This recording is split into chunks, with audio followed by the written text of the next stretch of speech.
Whether Coyne meant it or not, he actually said the truth when he said, in science's pecking order, evolutionary biology lurks somewhere near the bottom, far closer to the pseudoscience of phrenology than the physics. I'm just like, amen, you said it. You said it better than ever I could.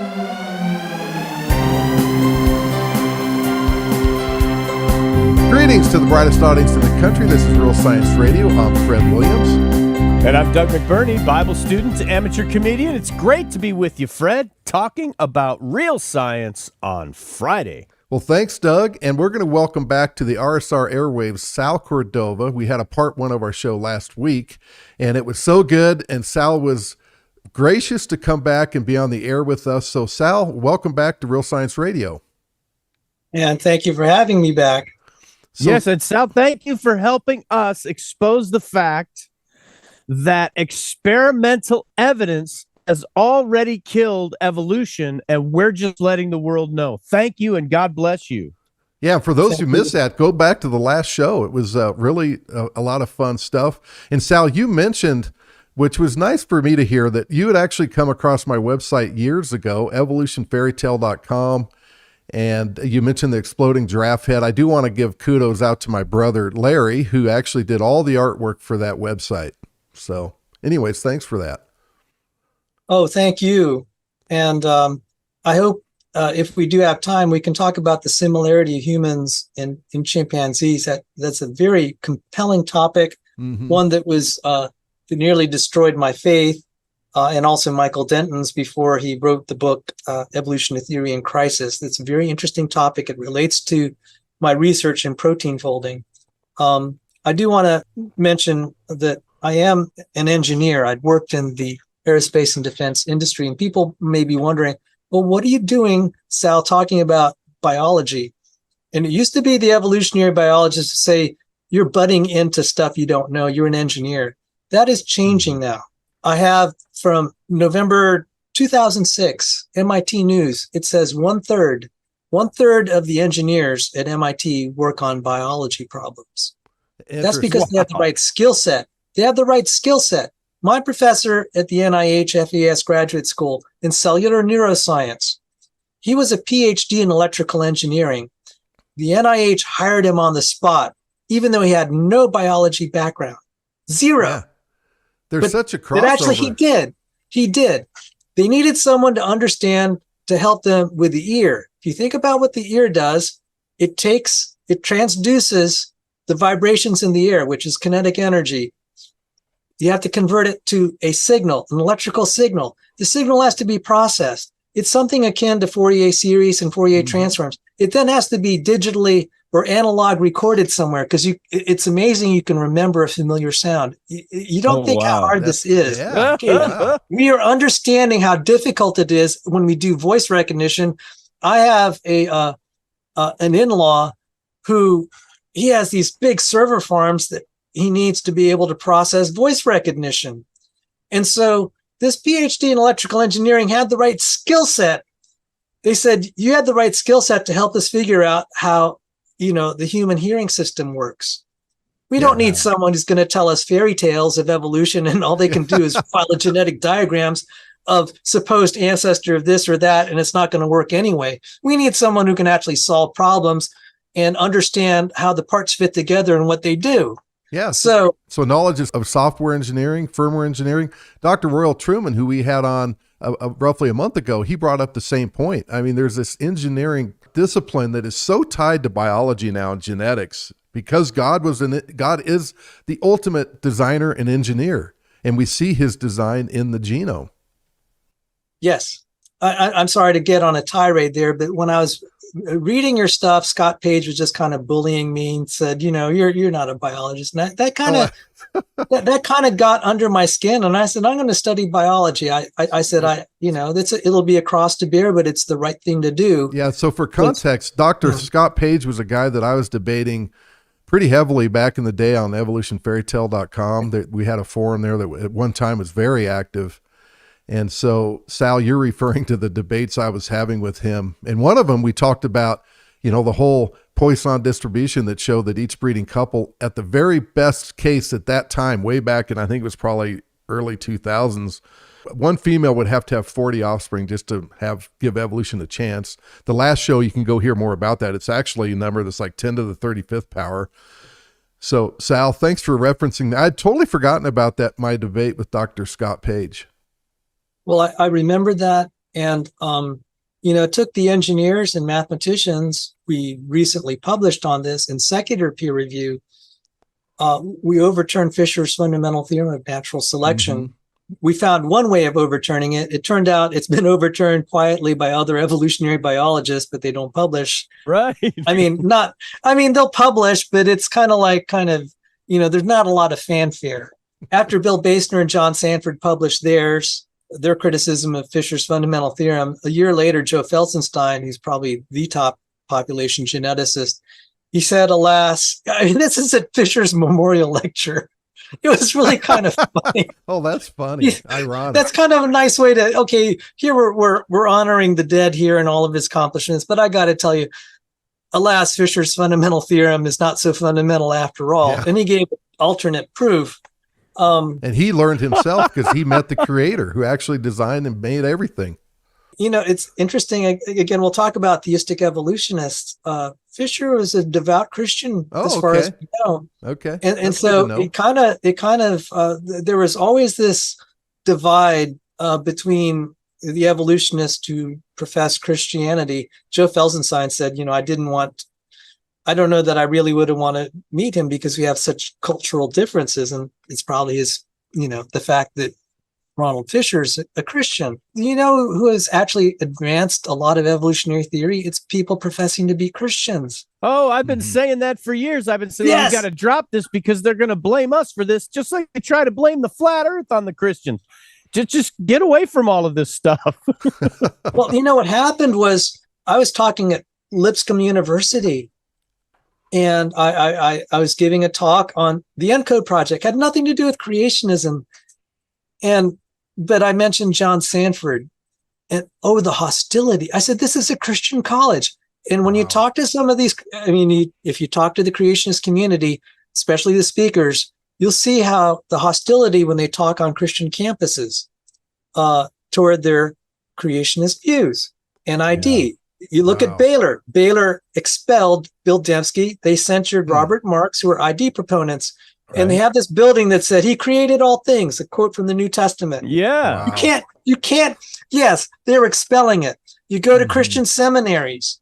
They either de-emphasize it or they persecute you. So, it's just kind of one of those things, but that's neither here nor there. We're here to talk about real science. I think it's here and there. It's just like the late, great Bob Enyart said, if you trade Genesis, what are you trading it for? Especially as a Christian, especially as a Christian institution, it's shameful. And I'm just glad that we're calling them out on it. That's real. That's real science. And it's happening also in the pulpits, unfortunately, and not always the fault of the pastor. See, this is what's good. We're here to talk real science. And when you talk real science, which unfortunately the seminaries don't want to talk about, then the truth comes out. And so this engineering viewpoint is very important for us to really understand the greatest machines in the universe, and those are biological systems. Amen. And it's only now in the 21st century that we're realizing, oh my goodness, this is beyond anything we can build. So I've asked biochemists, senior biochemists, I've asked physicists, I said, okay, let's just take the photosynthesis system, or how about even just an individual protein, like the topoisomerase. And I asked the biochemist this. I said, okay, if I gave you the requirement specification, you're going to build a protein that can untangle the DNA by cutting it and then reconnecting it together. Also, it has to figure out that it's knotted. Could you build that from scratch? And by the way, the requirement is it's going to be about only the spelling of the letters is only going to be about 1,600 letters, 1,600 amino acids, 1,700, whatever. Do you think you could do that if you didn't have God's design already there as you could copy? He said, no way. Probably the primary discipline that I see is biochemistry, but now we're seeing computational computer scientists, physicists, mathematicians, engineers. The thing that's usually lacking are evolutionary biologists because they cannot figure out the machines of life. In fact, the reason that they don't want to figure out the machines of life there was someone from my alma mater at George Mason. He said, biologists need to stop calling these things machines. And I'm like, Wow. he said, that's just terrible. You're making people think this is design. Stop using the word design. Stop using the word function. Stop using the word machine. This is bad. You're corrupting the kids. Yeah, it's like when Eugenie Scott said, stop debating creationists. We're losing. I mean, she didn't add the part we're losing, but that's why she said stop debating them, because we're losing the argument. Bruce Alberts, he was like the president of the American Association for the Advancement of Science. He called biology all these machines, and some evolutionary biologists were upset because a machine can break down. There's this book, I just got to laugh. It's a New York Times bestseller. It's called Survival of the Sickest, Why We Need Disease. Look at this. Yeah. Survival of the Sickest, Why We Need Disease. And I realized, gee, do you have such a scarcity of examples of beneficial mutations? You have to appeal to like birth defects. And the book said, look, Darwin is such a genius, and wow. and he, this is an extension of his theory. Not only survival of the fittest, survival of the sickest. Yeah. And it was a New York Times bestseller. Just like, guys, do you not see? Are you having problems? Is there some cognitive dissonance? This is not where we want to go. Well, it's amazing because through the years, evolutionists have used disease. I had one PhD scientist guy use cancer as evidence of evolution.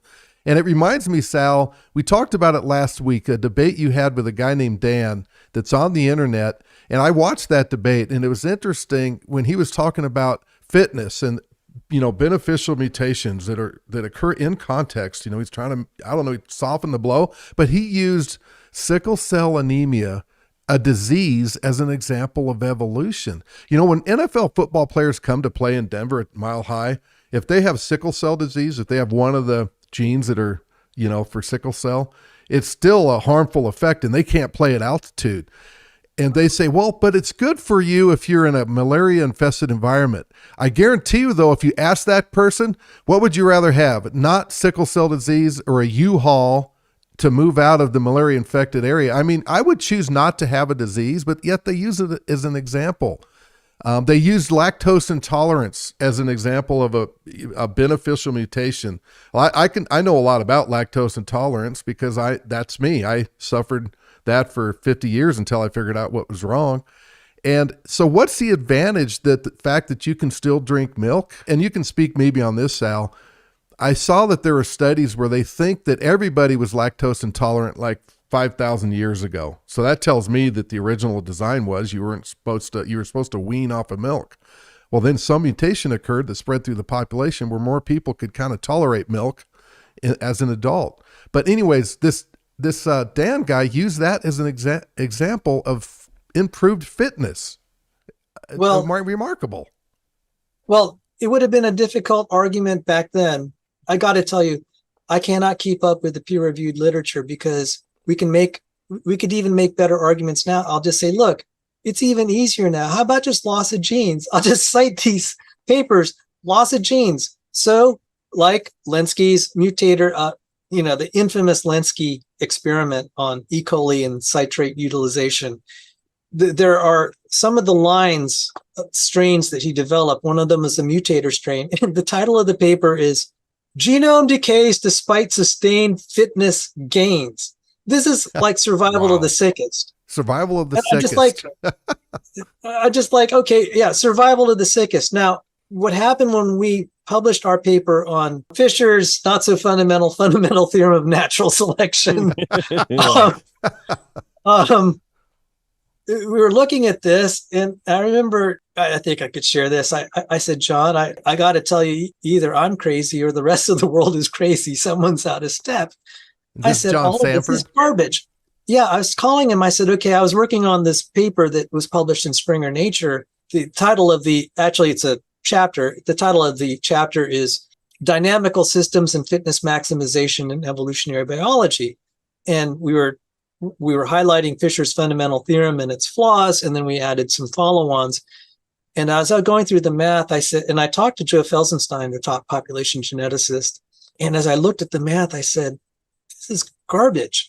So the way And I got to tell you, Richard Lewontin of Harvard, he was one of the big names. I mean, he may not be as recognizable as the big three who founded neo-Darwinism. That would be Ronald Fisher, Sewell Wright, and J.B.S. Haldane. But there's some also totally brilliant guys like Richard Lewontin. Mm-hmm. Lewontin published a paper that said the confusions of fitness.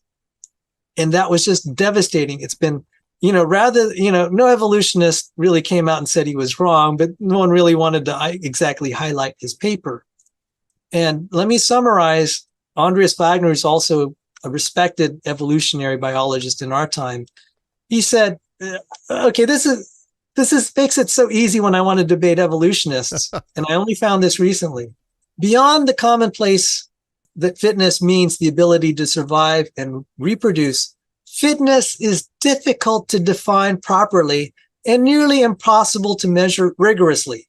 Fitness is difficult to define properly and nearly impossible to measure rigorously. Like, oh my goodness, we want to talk about real science? Okay, basic measurements in physics. You want to be able to measure weight, mass. You want to measure mass? You can measure velocity, you measure length, you measure time. In fact, you don't actually need, if you can't define it rigorously directly, you can at least measure it. So, it's it's hard to define some of these quantities without being circular. But if you want to have a scientific theory, at least have a way of measuring it and at least have a definition that holds water. Well, and I think if I remember correctly, third grade gymnastics, we had a number of ways to measure fitness. There's yes. And this is okay, exactly. And what Lewontin said, and that's a very key insight. So when you want to measure an athlete, or you want to if you're a doctor, you want to measure the fitness of any kid. Right. You measure you take the vitals, you check his eyes, his ears. It's not one single number. And what Lewontin said, the problem is in dynamical theories, this whole thing of fitness, you cannot describe it by a single unitary scalar, which means you can't have a single number to define fitness. Yeah. And in evolutionary population genetics, the way they define fitness is by a single number. It's your reproductive efficiency. Yeah. And so that's how come you can have genome decays despite sustained fitness gains. So that's how you dress it up. You have to hide a whole bunch of other stuff. Well, realize too that Lewontin was the guy. And I'm paraphrasing, something to the effect that as a materialist, we can't allow a divine foot in the door. It's one of the quotes that we've used before for this guy from Harvard. His worldview doesn't allow him to allow a divine foot in the door. Yes. And I mean, I'll just read a little bit from Lewontin here. No concept in evolutionary biology has been more confusing and has produced such a rich literature as that of fitness. The confusion has risen because a concept originally introduced as an inexact metaphor by Darwin has come to play an analytic role in formal quantitative dynamics. I mean, this is a devastating essay. I mean, we're talking about real science. As an engineer, if you cannot find a way to measure something that's really valuable to you, like mass, velocity, this is a really bad situation. And so if I'm criticizing evolutionary biology, I'm going to go right for the jugular and say, look, guys, you're saying fitness increases and you can't even define it. Why don't I read Andreas Wagner? He said, beyond the commonplace that fitness means the ability to survive and reproduce, fitness is difficult to define properly and nearly impossible to measure rigorously. Taken together, these difficulties mean that an unassailable measurement of any organism's fitness does not in practice exist. So Darwin's Origin of Species, edition 6, he had multiple editions. In edition 6, I think it's chapter 4, he says natural selection, survival of the fittest. He adopted Herbert Spencer, who came up with the term, and now that's a description of natural selection, survival of the fittest. And in chapter 6, Darwin said organs of extreme perfection and complication, organs of extreme perfection and complication. And he was saying natural selection can build this. But when we actually start to put this to, we tried to have the population geneticists work this out. They said, okay, this is all reproductive efficiency. So we're going to try to evolve an eye by reproductive efficiency. And then you began to see leads to all sorts of circular reasoning. And it's really funny. There's a paper by R.H. Brady that said, the fit is the one that makes the most, and the one that makes the most is the most fit. He said that is what they call in philosophy, and I'm not really, this is out of my ballpark, but he said these are analytic statements. These tautologies are fine in mathematics, but what you need for science is a synthetic statement. And I'm just like, the emperor has no clothes, because this is then why you get these ridiculous statements that genomes decay despite sustained fitness gains, or gene loss by natural selection, or so genome reduction is the dominant mode of evolution, or survival of the sickest. That has to be one of my favorite. Survival of the sickest. And doesn't it point out that the thing that Darwin was at least willing to admit he had to define, which was fitness, evolutionists now say cannot be defined? Yes. Yeah. Unless you're willing to go to a design definition of fitness. A design. Because, but they can't let that divine foot in the door. That's not allowed. Well, it's really funny because there is one researcher who he didn't speak about his religious views. I don't think he's a creation. I'm definitely not a creationist. It's William Bialek, or Bialek. I pronounce it. Forgive me, William, Dr. Bialek. He's a Princeton biophysicist. He started to use engineering metrics. I mean, maybe unwittingly. He said, you know what? I mean, just take an example, geometric optics. The eye is either in focus or not. Optometrists, ophthalmologists know this. Right. And he started doing the physics. He said, this is amazing because, when you look at the structure of the eye for a human versus that of a fly, he said, when you work out the mechanics of it, for the reason the fly has, all these multiple eyes and the way it's built is if you're building the optics of something that small, that's the optimal design. And he had this lecture, the Hans Bethe Memorial Lecture, and it was more perfect than we imagined, more perfect than we imagined. And there are a lot of biophysicists that are saying, look, so many things about the biological system. The evolutionary biologist said this is clumsy and junk, etc. Jerry Coyne and others have been saying, the eye is terribly designed, but they never really consulted modern day optical engineers and electromagnetic theorists. Yeah. Yep. Jerry Coyne was just railing on that. And then some physicists said, no, this is spectacular. It enables waveguides at the visible light spectrum. And I talked to a Department of Defense engineer who works on waveguides. He said, that's amazing. I mean, you have to be exact. You can't miss. You have to have things just the right size to build waveguides, especially like in radios, which is what he was doing in the radio spectrum. But he said that's true of the entire electromagnetic spectrum. There again, this is why you need engineers to understand biology, because that's the language that it's written in. Yeah, you need to have physics. You need to, you have to have the language of photons. You cannot detect light intensity any less than photons. So the eye is perfect. We found out even the human eye with some difficulty can detect an individual photon. Our smelling system can detect individual molecules. It doesn't get much better than that. Well, Sal, Bob interviewed a guy who was an expert, an eye doctor, an ophthalmologist, and he wrote a book called The Evolution of the Eye. So Bob interviewed him, and that particular book never had one example of how the eye evolved. It was more just about the design of the eye. So they can't explain it. It's remarkable how many hoops they have to jump through. And I'm so glad we've got guys like you looking at the research and, just and a lot of this cutting edge stuff. Again, I think I mentioned earlier, we had Dr. Royal Truman on the show roughly a month ago, and he said that you have to have information science and computer science knowledge to really look at this stuff in the genome. And, this whole ENCODE project that we brought up, it's just great stuff. So, Sal, I wanted you to maybe touch base on something else I saw in the debate that you had with this scientist, Dan, who is promoting evolution. He had a slide where he showed that transposons, which made up roughly 44% of the genome, were all non-functional. So that was news to me. Now these are the jumping genes, right? Amazing design Sure. and software where you can actually move pieces of the genome around and then they do some different function. I mean, I can't imagine as an engineer writing code that, you know, well, in a way it'd be kind of like a subroutine, but Well, let me it's fill you in amazing. on that. Sure. Yeah.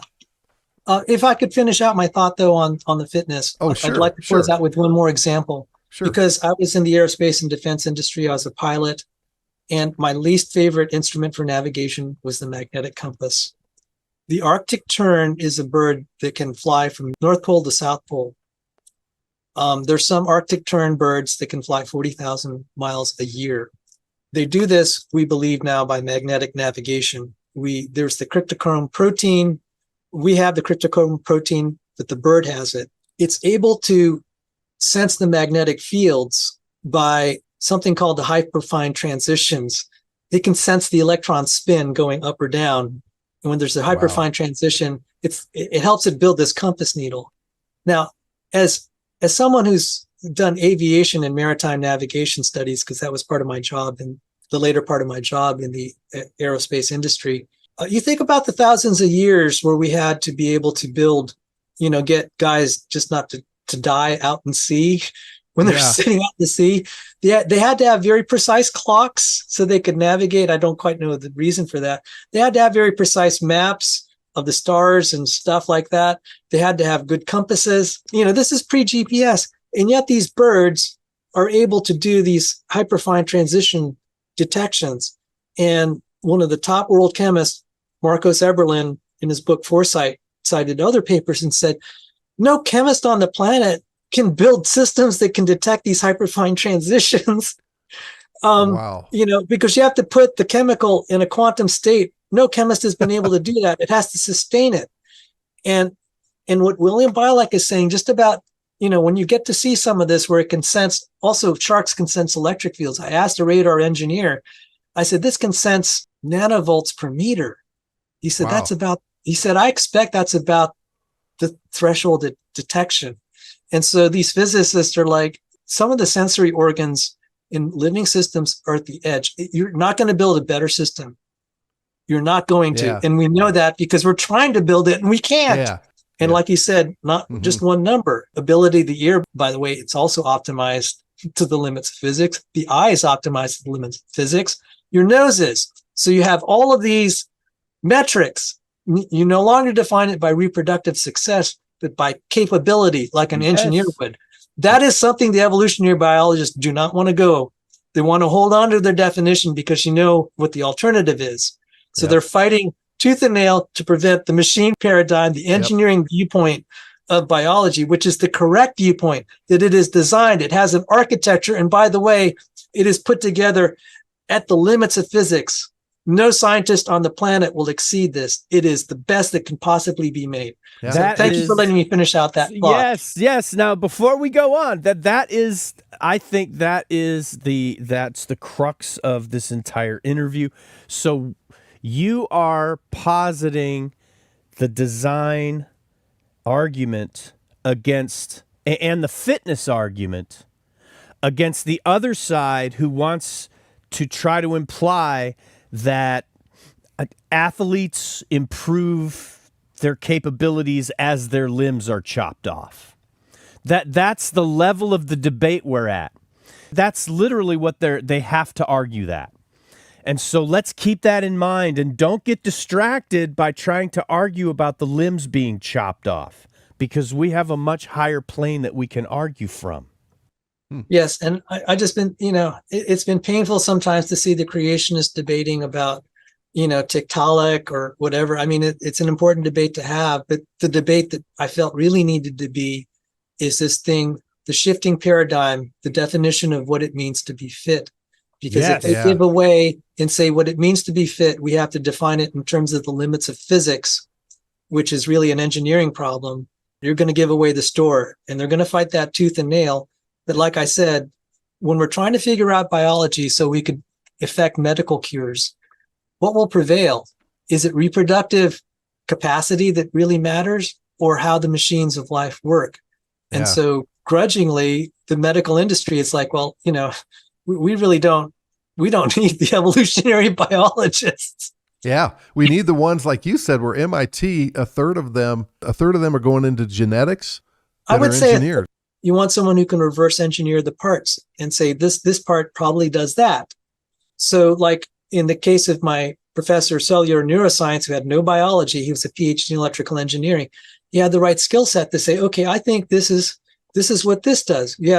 And you're always dealing with electrical potentials when you're dealing with nerves. Yeah. If you actually, I think, Fred, are you an electrical engineer? So my degree is electrical engineering, and I gravitated mostly towards firmware and software design. Yes.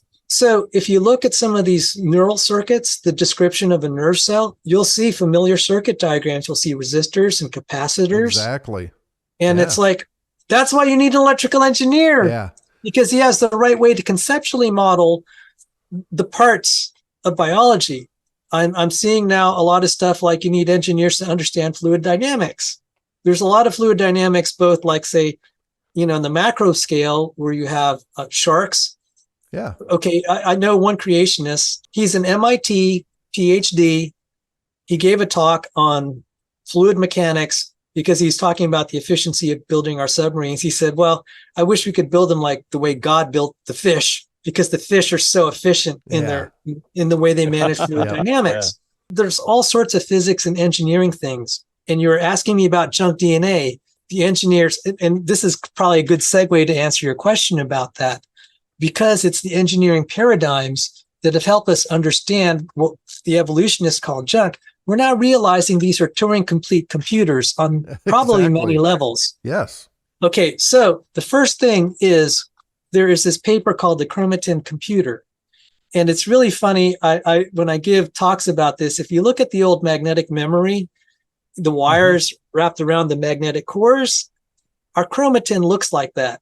Interesting. So like wow. Yes, I saw an electron microscopy of the chromatin, and it looks like the old magnetic core memory, where the thing called histones are like spools that the DNA wraps around. Yeah. And it looks like an abacus. It looks like a computer, but it is way more sophisticated. It is way more sophisticated. That doesn't sound like junk, or, just because it doesn't code for something specifically. Wow. That's amazing. Okay. So on one level, and actually this was in the second part 2 of my debate with Dr. Dan Stern-Cardinal, and I talked about the chromatin and the chromatin computation. So you have these, let me describe it, and this is going to try to answer your question about transposons a little bit, but just to give you the flavor. Okay. So if we look at the genome, not just as a source of blueprints, only about 2% of the genome provides the blueprints for the proteins. The other 98% do other things. And that's why they said most of it's junk. But then you realize, you need all the regulatory regions. But then what about all these repetitive elements, et cetera? So the first thing is, let's look at the chromatin computation. And a researcher said, okay, this is a Turing complete machine. This is incredible. So it's a finite state machine. And the way it works is you have these histones that have kind of like tape. We call it a tail. So back in the days of computers where you had tape and punch card, this is what it's kind of like.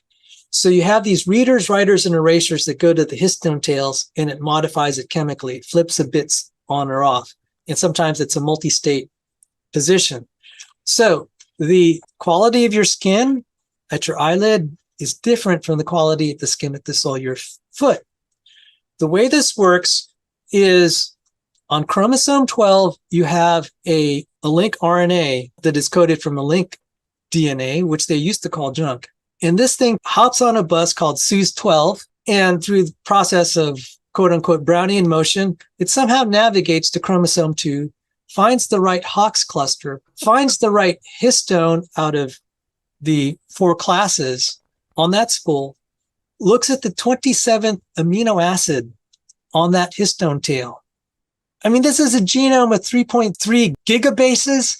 It's going to find the right histone. Remarkable. It's going to navigate without active propulsion. It's going to go to one amino acid on the histone tail. The histone's wrapped around by the DNA. It's going to methylate it. And that methyl change is like flipping a bit. That's the difference between your will cause the development of your eyelid skin to be different than your skin at the sole of your foot. Yeah. And When what you this was just published, this was the greatest paper in the journal Cell. The editor said this was the greatest paper because everyone thought that was junk DNA. And it was way more sophisticated. If I showed you, you might want, if we could ever show the polycomb repression complex 2, polycomb repression complex 2, you'll actually see all the machines, the read and write and erase machines.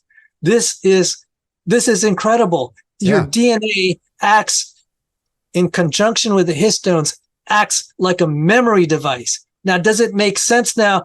I mean, if you ever looked at, a server farm, it looks like computers are all identical. Okay, what a great no analogy. engineer in their right mind would say this is junk because they're all identical. Yeah, and so that's right. I mean, that really, what you're proving here, showing is that in your debate with this Dan is totally dismissing this, and it was the biggest part of his chart was 44% transposons. He's like, oh, we can ignore those because it's not functional, and you've just really precisely refuted that. I mean, that's super exciting stuff, especially from an engineering perspective. Okay. So back specifically to the transposons, there's one class called the ALU elements. The ALU elements. Yep. By the way, I used to call it ALU because for a computer guy, you call that arithmetic logic unit. True. All right. And the biologists keep getting them. I said, no, it's not ALU, it's ALU for ALU factor or whatever. Okay. I said, whatever. I said, maybe it's a divine coincidence, providential, because it's not far from the truth. Yeah. So Francisco Ayala said, well, we have millions of copies. This is an incompetent designer. He was assailing Stephen Meyer in 2010. He said, there's no intelligent design. This is like pages and pages of the same thing, pages and pages. And we know that when you change it, it causes disease. And it's like, Francisco Ayala, former Catholic priest. He said, there's no designer. That's incompetent. That's stupid. And I said, okay, by way of analogy, it's like, okay, why would anyone get 1 million phone books? You only need one. Back in the day when you had phone books, like the Yellow Pages. And I said, I think that's actually a pretty good argument, Francisco Ayala. I mean, it bothered me. It bothered me at the time. And I said, God, I got to trust you because I have no solution to this. I think I could say this now. I was at a conference and John Sanford said, I believe in design, but the one thing that would get me back, he said, the one thing that really kind of is difficult for me, and this is in 2016, he said, it's that ALU element. If anything would make me an evolutionist again, it would be that ALU element. So I mean, even someone like me and him said, I all had a good point. So John Sanford comes up to me and says, hey, Sal, that's your next assignment. Why don't you go figure out what that does? Okay. All right. Just like, God. Yeah. I'm talking to a world famous geneticist. He's asking me, who's just like, I only had one biology class at that time. He said, I'm like, okay. I said, all right. I was assigned. I said, okay, the only thing I could do is Google. Okay. That's all I could do is Google. I said, God, please. And it turned out there were all these experiments that were being done. And one of them said, oh, these ALU transcripts, their RNA transcripts are chemically modified. I'm like, you mean as in zeros and ones? And I looked at it. I looked at the layout of it and I saw all what they call post-transcriptional modifications on RNA. Some people call it the epitranscriptome. And I'm like, oh my goodness, this is computer code. And lo and behold, their papers that are published, they said, this is what distinguishes humans from other primates. We have so many RNA editing with the ADAR enzyme, far more than any other creature. And this seems to grant us the intelligence. These are like zeros and ones, these RNA edits. Wow. These zeros and ones. And I said, server farm. Exactly. I said, yeah. This is the problem when you have an evolutionary biologist versus an engineer. An engineer would look at this and say, look, this looks like a big memory unit. And it's a massive memory unit. We're only beginning to understand the computation it's doing. Exactly. And it's probably a very sophisticated computation. And I said, now the door is wide open.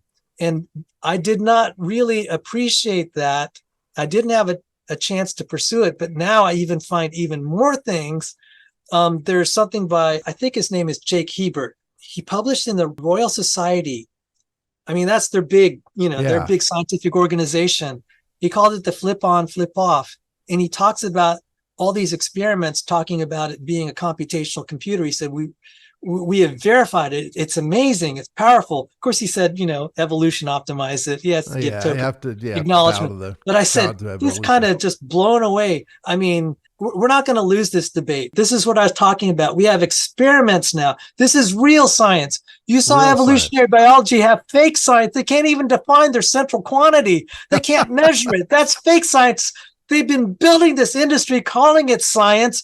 They can't even measure. They cannot define their central quantities, and then it's just blowing apart. This is why I get accused of quote mining Jerry Coyne, but I said, whether Coyne meant it or not, he actually said the truth when he said, in science's pecking order, evolutionary biology lurks somewhere near the bottom, far closer to the pseudoscience of phrenology than the physics. I'm just like, amen. You said it. You said it better than ever I could. Yeah.